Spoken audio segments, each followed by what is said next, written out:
शिवाय नमस्तुभ्यं। रविवार के दिन तुलसी नहीं तोड़ते, क्यों नहीं तोड़ते?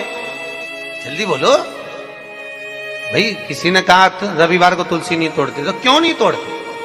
कोई ने कहा रविवार को पीपल की पेड़ की परिक्रमा नहीं करते, क्यों नहीं करते?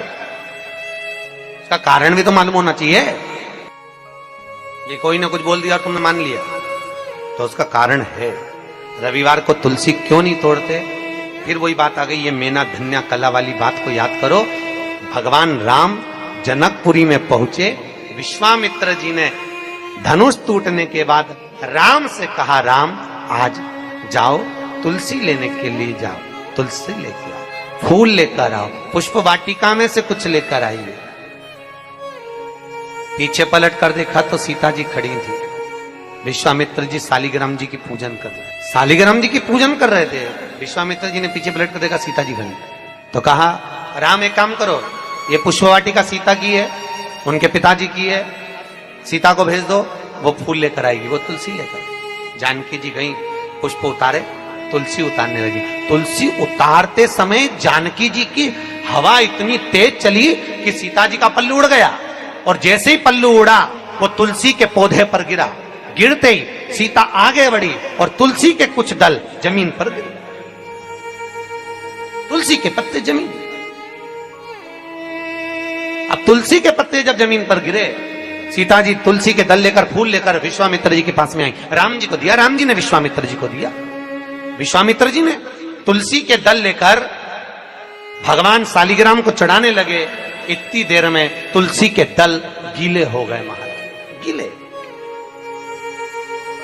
शालिग्राम जी ने हाथ में तुलसी के पत्तों को लेकर पूछा, ए तुलसा मां, ये बताओ कि तुम रो क्यों रही हो? तुलसा कहती है, शालिग्राम जी को देखकर, शालिग्राम भगवान के ऊपर मुझे मत चढ़ाना। विश्वामित्र जी, जानकी जी तुलसा लेकर आ रही थी, हम एक साथ पली, एक साथ बड़ी हुई, एक साथ एक पौधे में लगी हुई थी, पर सीता के पल्लू से हमारी कुछ बहनें, कुछ दल जमीन पर गिर गए, इसलिए हमें रुदन आ रहा है। वो भी तो शालिग्राम जी के लिए तरस रहे थे। विश्वामित्र जी ने कहा, जानकी, तुम्हारे साड़ी के पल्लू से तुलसी के दल आज नीचे गिरे हैं, इसलिए आज मैं तुलसी शालिग्राम को समर्पित नहीं करूंगा। वो दिन था रविवार का, इसलिए रविवार के दिन तुलसा नहीं तोड़ी जाती है, वो दिन रविवार। फिर कहा रविवार को पीपल के पेड़ की परिक्रमा नहीं लगाना चाहिए। नहीं लगाना चाहिए, क्यों नहीं लगाना चाहिए? उसका व्याख्यान विष्णु पुराण में लिखा है। माता लक्ष्मी जी की बड़ी बहन, क्या नाम था उनका? लक्ष्मी जी की बहन का नाम क्या था? अच्छा जान दो, लक्ष्मी जी की माता जी का नाम बता दो। लक्ष्मी जी की मां का नाम क्या था? ख्याति देवी। क्या नाम था? जम के बोलो जरा। ख्याति देवी। लक्ष्मी जी के दो भाई थे, दाता और विदाता। लक्ष्मी जी की एक बड़ी बहन थी ज्येष्ठा देवी, जिसको लोग दरिद्रता कहते हैं। क्या नाम है? ज्येष्ठा, उसको लोग दरिद्रता कहते हैं। वो दरिद्रता जो थी, वो ज्येष्ठा भगवान विष्णु को बहुत ज्यादा चाहती थी, बहुत प्रेम करती थी भगवान नारायण से, बहुत प्रेम। नारायण मेरे हो जाएं, मैं नारायण की हो जाऊं, नारायण मेरे हो, मैं नारायण की हूं। पर भगवान विष्णु ज्येष्ठा को नहीं चाहते थे, दरिद्रता को नहीं चाहते थे। भगवान विष्णु किसको चाहते थे? अरे बोलो जम के, लक्ष्मी। बोलो हर हर। आवाज नहीं आई, जरा दम के बोलो, हर हर। भगवान विष्णु किसको चाहते हैं? लक्ष्मी। और दरिद्रता किसको चाहती है? भगवान विष्णु।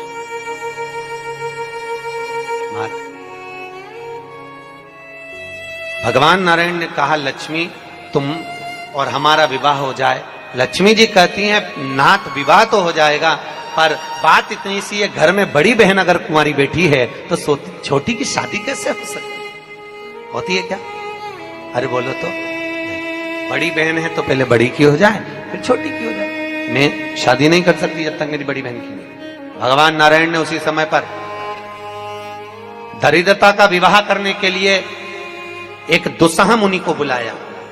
उनका नाम था दुस्साह मुनि। दुस्साह मुनि को बुलाकर कहा, आप विवाह कर लीजिए। दुसां जी ने कहा मैंने नियम लिया, मैं शादी नहीं करूंगा, कुंवारा रहूंगा जीवन भर, तब करूंगा, साधना करूंगा, भक्ति में डूबूंगा। भगवान बोले अरे शादी नहीं करेगा तो नरक भोगेगा, रहने दे, विवाह कर। सबसे बड़ा आश्रम गृहस्थ आश्रम, सबसे बड़ा आश्रम है गृहस्थ आश्रम। संत बनना सरल है, साधु बनना सरल है, तपस्वी बनना सरल है, जोगी बनना सरल है, साधक बनना सरल है, संन्यास लेना सरल है, पर सबसे ज्यादा कठिन है गृहस्थ आश्रम। एकांत में बैठकर तो कोई भी भजन कर सकता है, गंगा जी के घाट पर बैठकर कोई भी जाप कर सकता है, पर सबसे ज्यादा कठिन है घर में रहकर इधर से पत्नी आवाज लगाए, इधर से पति आवाज लगाए, इधर से बहू आवाज लगाए, और उस बीच में तू एक माला जप करके बता। सबसे ज्यादा कठिन है भगवान का भजन घर में रहकर, बहुत कठिन, बहुत कठिन।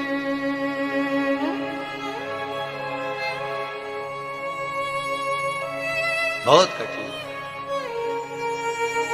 एक बच्चे ने अपनी दादी से कहा, दादी ओ दादी, दादी बोली हाँ क्या है? दादी सुन तो, वो पड़ोस में रहता है ना लल्लू, हाँ उसके यहां पर आज रायता बना है और पूड़ी बनी है और सेव बने और बूंदी बनी है, नुक्ती। इतने में दादी बोली तो उसके यहां बनेगा ही सरी, क्योंकि उसकी दादी मर गई तो उसका 12वां है। 12वें में तो बनता ही है। इतने में छोटा सा बच्चा बोला, दादी अपने यहां कब बनेगा? दादी ने धर के दिया एक दिया।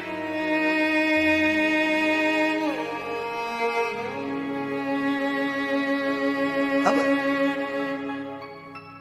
चित्त वृत्ति का मार्ग। दुसा मुनि से कहा विवाह कर लो, शादी करना जरूरी है, कुंवारे नहीं रह सकते, शादी करो।